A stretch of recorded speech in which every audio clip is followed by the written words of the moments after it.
Hello, Marco. Hey, brother, how are you? Doing all right? All right, cool. So listen, typically on a watch sale, we typically give a 3 to 5 day inspection period for people to double check their watches when they buy them. But you're talking about 2019. What I sold you the watch for back in 2019 was 11,250, which obviously the watch has considerably increased in value. But here's what I'm not going to do. Okay. Now, from a business standpoint, I'm more than happy to refund you for the watch, and I understand the controversy there with the watch having gone up in value. But I'm happy to buy the watch, but I'm not gonna refund any $2,000 because that's what I feel is fair on something years ago. And what makes the most sense to me as a business is I'll buy the watch back, but I'm gonna pay fair market, obviously $250, or or I can handle it with your dealer. If they want to sell me the watch, that's fine. But I mean, I am not entitled to pay anybody any compensation for a deal 3 years ago. Yeah, and I hear you. And I'm just frustrated because I didn't look at it. I didn't look into the serial number. I'm an individual person. Sure. I've bought 2 watches from you guys, and the thing is, I don't have the tools to. Right. And, you guys are legit. I mean, right. I can't see you guys scam somebody. And I'm happy to, own the mistake in a sense, but I will do it in a way that seems fit and fair. Okay. Well, I'll tell you where I'm at. I bought that watch from you. I actually reached out to you before because I wanted to sell it because I used that watch 2 or 3 times and it's been in my safe. I didn't use it and you never replied to me. So I reached out to some guy that put a Submariner, ceramic Submariner on Moda. Sure. He put it on there and he put that he was selling it. Right. And so I told him, hey, would you be interested in a trade? I traded it for ceramic Submariner scrambled cereal, and he gave me $1,000. So to me, I felt like it was maybe a $16,000 trade. Sure. Yeah. Whenever I received the watch, it had a messed up crown. Received the watch from who?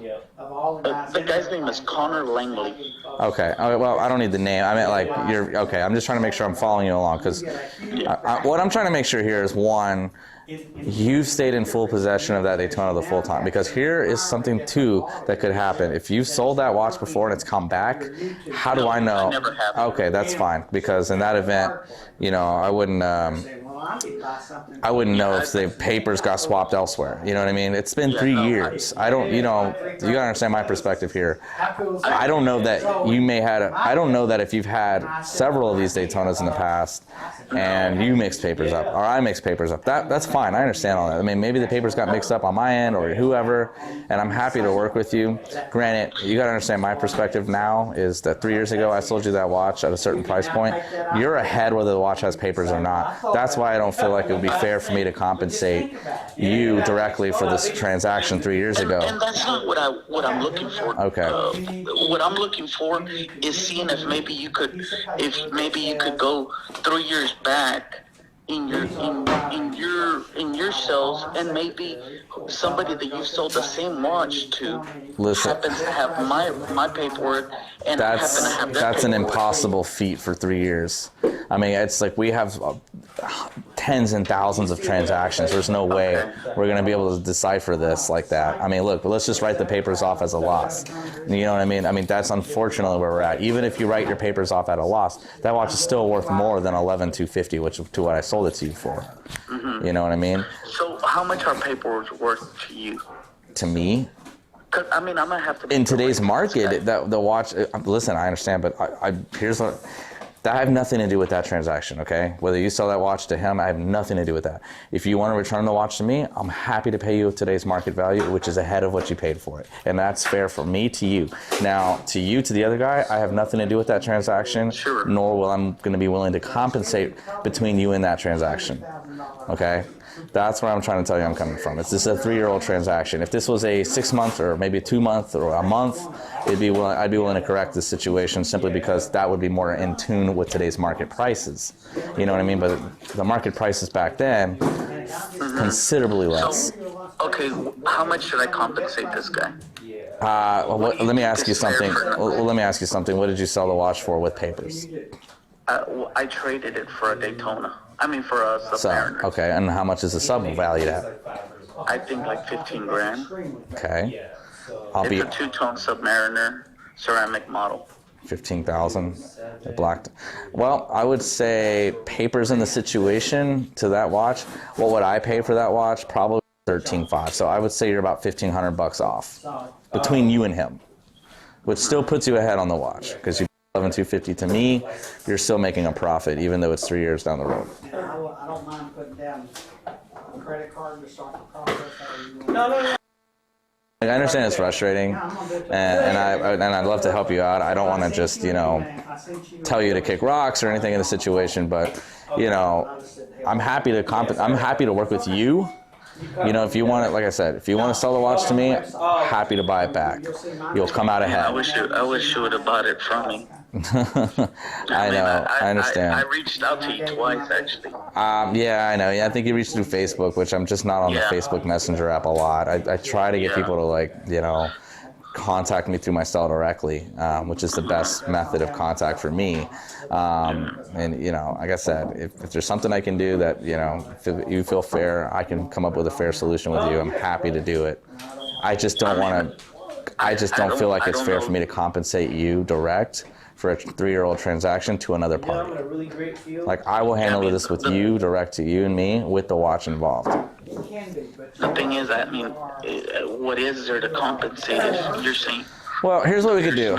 Here's a few ideas, okay? Here's what I'm thinking. I can buy the watch back, or if you want, I will sell the watch back for you, okay? I'll sell it for you in my store, and I will not take any kind of fee for doing so. If it sells for $15,000 in my store, I'll give you the full $15,000 as just as a friendly gesture to you, but that's going to require a consignment agreement, and that's fine. Or I'll just buy it back, cash you out, and you're still coming out ahead. I mean, I understand the frustration. I don't know what happened 3 years ago.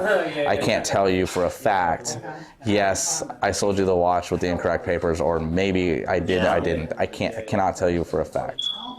Yeah. I'm giving you the benefit of the doubt in the situation. All right. Well, let me.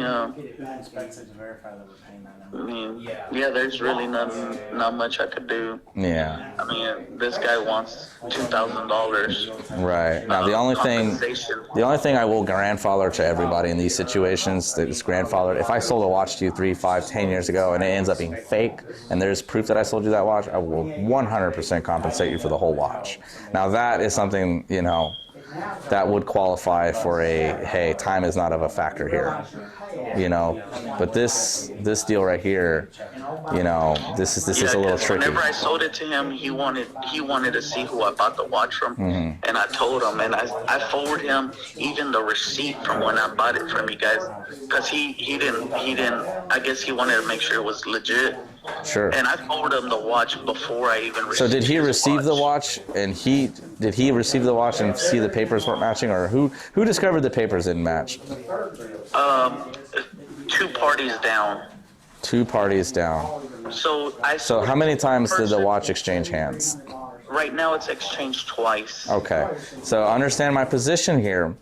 I don't know these other parties. And as a vendor, how do I know that this watch somebody down the line didn't want to play games and say, to get the watch cheaper? Maybe they maybe they pocketed the papers and put some other papers to it, see if they can fish $2,000 from somebody. I don't know how honest these guys are. You know what I mean? There's a lot that goes into play here. I'm happy to work with you, but that watch is going to have to be between you and I. And after that, if it triangulates elsewhere, I am no longer involved in this conversation. Yeah. Yeah. All right, man. Well, let me see what he does. All right.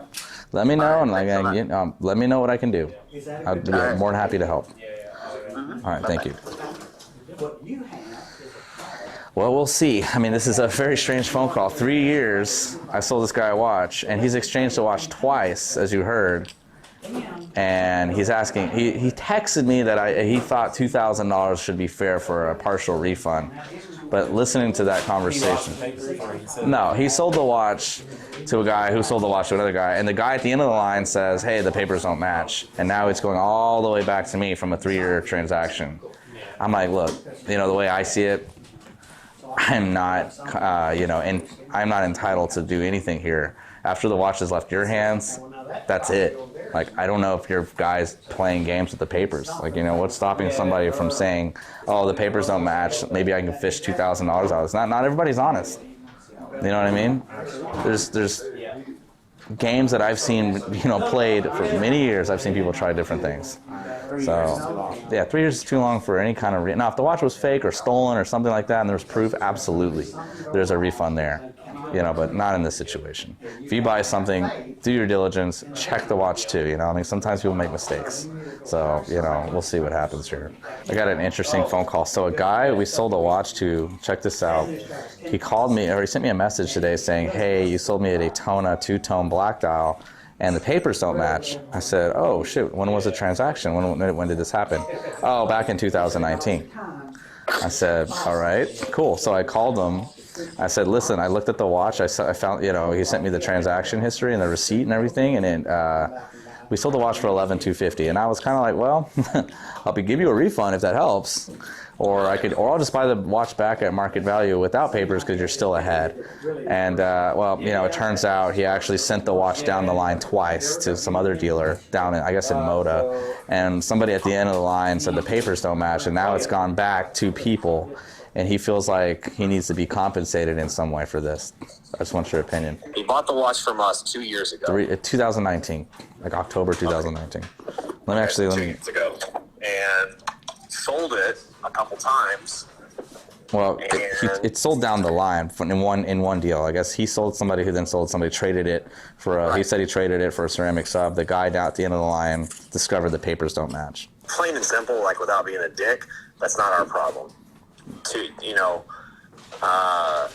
years later, you sold the watch, and then that person sold the watch. How do we know that those papers didn't get swapped by him, by the next guy in the line, the guy that has it now? How do we know he's not doing that? I mean, you don't get a 2-year due diligence on a $13,000 watch. I mean, I told him anyways, like, even I'll buy it back, you're still going to make a profit because it's considerably, it's worth considerably more than $11,250. So. It's. Could we have made a mistake? Sure, that's possible, but I can't imagine someone not realizing the papers didn't match, and I can't imagine someone selling that watch to another dealer and them not catch it. Like, you buy a watch from us and you don't catch it, then you sell that watch to someone else, they don't catch it, and then they sell the watch to someone who has it for a period of time before catching that the papers don't match. Like, that just... Yeah, there's a lot of... Once it's been sold by him, any responsibilities off of us. That's what I basically told him. But I also told him, look, just out of the kindness, out of kindness of my heart, I'll do something. That's what, look, I'll do something with you, but the watch has to be between us. I told him I'm not compensating this deal between you and another party. If something happens between you and another party... Wait, hang on, but this guy's calling you back wanting to get paid back something from a transaction 2 years ago. He doesn't even have the watch. No, now he's getting the watch back. I said, great, if the watch comes back to you, I'll buy it. But I'm gonna just treat it as if any other deal. I'll give you a fair price for it.